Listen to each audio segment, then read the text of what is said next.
Hello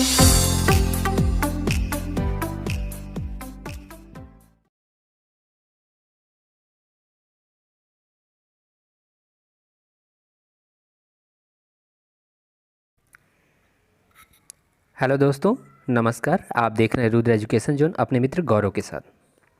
दोस्तों, आज मैं फिर आप लोगों के सामने हाजिर हूँ एक तुलनात्मक वीडियो लेकर के। जी हाँ, जिसको हम लोग कहा जाता है कि कंपैरिजन। जी हाँ, आज हम लोग कंपैरिजन करने वाले हैं BLIS 10E1 एंड 10E2 का। ठीक है दोस्तों, क्योंकि यहाँ पर कुछ बच्चों के सवाल आ रहे हैं बार बार कि सर हम एडमिशन लेते समय क्या करें, कौन सा चूज़ करें, BLIS 10E1 ले लें या 10E2 ले लें। तो यहाँ पर मैं आप लोगों को आज इसी विषय पर आप लोगों को थोड़ी सी जानकारी देना चाहूँगा कि देखिए बच्चों, कोई भी पेपर BLIS का कोई भी पेपर ख़राब नहीं है, या कोई भी विषय कोई भी सब्जेक्ट ख़राब या अच्छा नहीं होता, सब अच्छा होता है।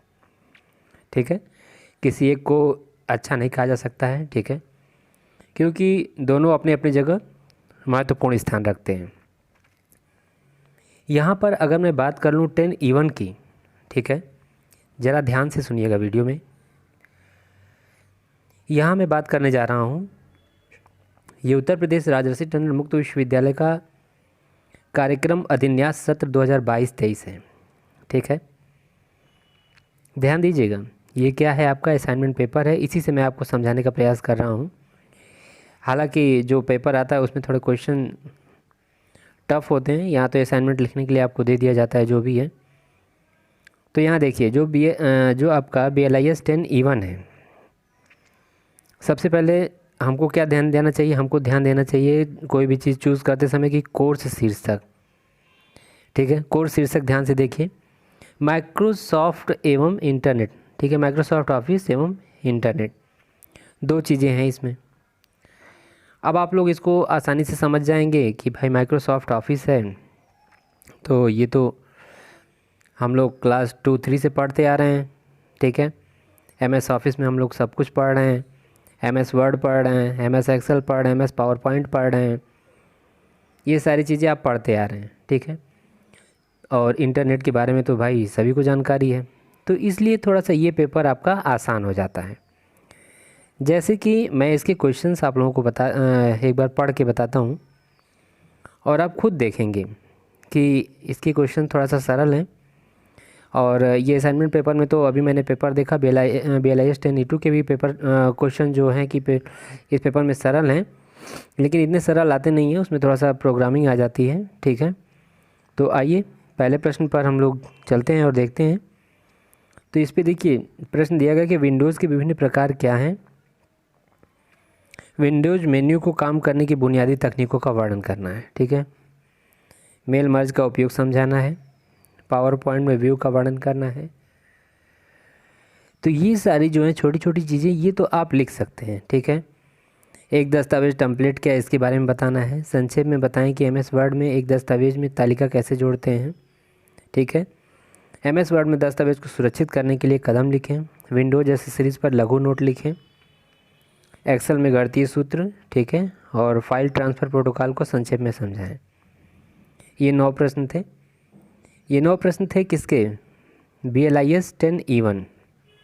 ठीक है, ये प्रश्न थे BLIS 10E1 के। तो ध्यान दीजिए, मैं आप लोग को बता देना चाहता हूँ कि ये बेसिक कंप्यूटर पर आधारित है। ठीक है, जैसे मैंने अभी कुछ दिन पहले आप लोगों को एक कंपैरिजन वाला जो वीडियो दिखाया था BLIS 03 और 04 का, उसी टाइप का ये भी कंप्यूटर पेपर ही है, कंप्यूटर से संबंधित, कंप्यूटर से रिलेटेड पेपर है। और 10E1 में थोड़ा सा नॉर्मल कंप्यूटर यानी कि बेसिक कंप्यूटर पूछा जाता है, और 10E2 थोड़ा सा इससे हार्ड हो जाता है। ठीक है, क्योंकि वहाँ पर बात की जाती है basic electronic device and PC software. ठीक है, तो इसलिए थोड़ा सा हार्ड हो जाता है। और ये आपके सामने BLIS 10E2 है। कोर्स शीर्षक ध्यान से देखिए, basic electronic device and PC software. थोड़ा सा इसमें सॉफ्टवेयर पर भी चर्चा की जाती है, और लैंग्वेजेस वगैरह भी इसमें थोड़ा सा उस पर भी चर्चा होने लगती है, इसलिए थोड़ा सा ये टफ़ हो जाता है 10E2। देखिए, ऑफिस ऑटोमेशन के प्रमुख लाभ क्या हैं। डॉक्यूमेंट की देखरेख में ऑफिस ऑटोमेशन प्रणाली द्वारा किए जाने वाले महत्वपूर्ण कार्यों पर चर्चा कीजिए। तो ये थोड़ा सा टफ हो जाता है, ठीक है। प्रॉब्लम सॉल्विंग में शामिल तकनीकी विधियों के बारे में बताइए। एल्गोरिदम की महत्वपूर्ण विशेषताओं पर चर्चा करें। देखिए, ये थोड़ा सा कठिन हो रहा है, ठीक है। प्रोग्रामिंग स्ट्रक्चर क्या है, ध्यान दीजिएगा। मैंने अभी बात की थी ना कि प्रोग्रामिंग स्ट्रक्चर की बात ज़रूर इसमें आती है।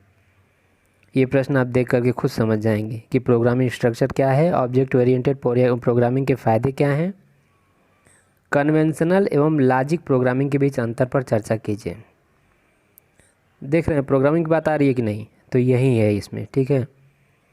Local area network, wide area network आप लिख लेंगे, ISDN टेक्नोलॉजी, ठीक है। उदाहरण के साथ प्रोग्रामिंग लैंग्वेज में विभिन्न प्रकार के लूपिंग स्ट्रक्चर के बारे में बताएं।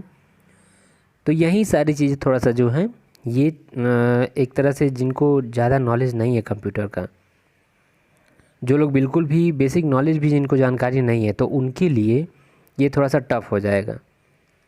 बाकी तो जिन्होंने अगर BCA कर रखा है, ठीक है, PGDCA कर रखा है, ठीक है, तो उन लोगों के लिए क्या है, उन लोगों के लिए ये सब कुछ नहीं है, ठीक है। किसी ने O लेवल कर रखा है तो वो लोग तो ये बिल्कुल इसको हवा समझेंगे, उनके लिए कुछ नहीं है। वो लोग बड़े आसानी से चाहे 10E1 हो चाहे 10E2 हो, सब कुछ कर लेंगे, ठीक है। तो इसीलिए जीवन में ज़रूर कंप्यूटर का कोर्स, कोई ना कोई एक अच्छा कोर्स ज़रूर कर लीजिए, क्योंकि कंप्यूटर का प्रयोग हर जगह है, ठीक है। हर पेपर में कंप्यूटर से ज़रूर प्रश्न पूछे जाते हैं, ठीक है। तो आज का वीडियो हमारा बस इसी पर चर्चा का जो विषय था वो यही था कि बच्चे BLIS 10E1 लें या BLIS 10E2। तो मैंने दोनों पेपर के जो प्रश्न पत्र थे, असाइनमेंट पेपर, वो मैंने दिखा दिया, और प्रश्नों का स्तर देख करके आप खुद अपना आकलन स्वयं कर लीजिए कि आपको 10E1 लेना ठीक रहेगा या 10E2। मैं तो यही कहूँगा कि जिनको थोड़ा सा कंप्यूटर का केवल बेसिक नॉलेज है, ठीक है, वो लोग 10E1 लें, अच्छा रहेगा। और बाकी जिनको कंप्यूटर की अच्छी जानकारी है वो 10E2 ले सकते हैं, ठीक है। तो दोस्तों, आज के वीडियो में बस इतना ही। मैं आप लोगों से विदा लेना चाहूँगा। नमस्कार।